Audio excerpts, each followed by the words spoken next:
आणि आता बघूया टॉप 9 मोठ्या बातम्या। महायुतीचं सरकार जनतेने निवडून दिलेलं नाही, काँग्रेस प्रदेशाध्यक्ष नाना पटोलेंची महायुतीच्या सरकारवर टीका।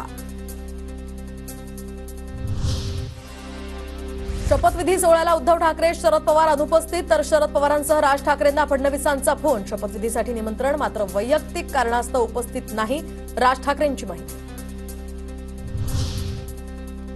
विरोधी पक्षनेते राहुल गांधी मार्करवाडी गावातनं लॉंग मार्च काढणार, शरद पवार गटाचे आमदार उत्तम जानकरांची माहिती। तर बॅलेट पेपरवर चाचणी मतदान घेण्याच्या निर्णयानं मार्करवाडीची देशभर चर्चा। जळगावमधील मुक्ताईनगरच्या पराभूत उमेदवार रोहिणी खडसेंची फेरमतमोजणीमधून माघार, तर व्हीव्हीपॅटची मतमोजणी होणार नसल्यामुळे फेरमतमोजणीमधनं माघार। आयोगाच्या भूमिकेनंतरच भरली होती रक्कम, ती आता परत मिळणार। विधानसभा निवडणुकीमध्ये कोकणात झालेल्या पराभवानंतर ठाकरे गट ऍक्शन मोडमध्ये। कोकणात ठाकरे गटात मोठा उलथापालथीची शक्यता, तर स्थानिक पातळीवरील नेते उद्धव ठाकरेंची भेट घेणार।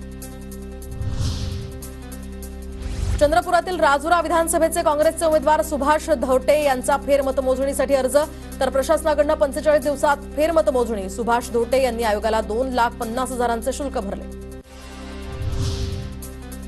जळगावातील अपक्ष उमेदवार अहमद हुसेन शेख यांच्या घरावरील गोळीबाराच्या घटनेचा उलगडा। निवडणुकीमध्ये सहानुभूती मिळवण्यासाठी अहमद हुसेन शेख यांनीच गोळीबार केल्याचं उघड, तर 5 जणांवर या प्रकरणी गुन्हे दाखल। दिल्लीचे माजी मुख्यमंत्री अरविंद केजरीवाल यांची दुपारी पत्रकार परिषद, तर केजरीवाल पत्रकार परिषदेमध्ये मोठा खुलासा करणार, आपचा दावा।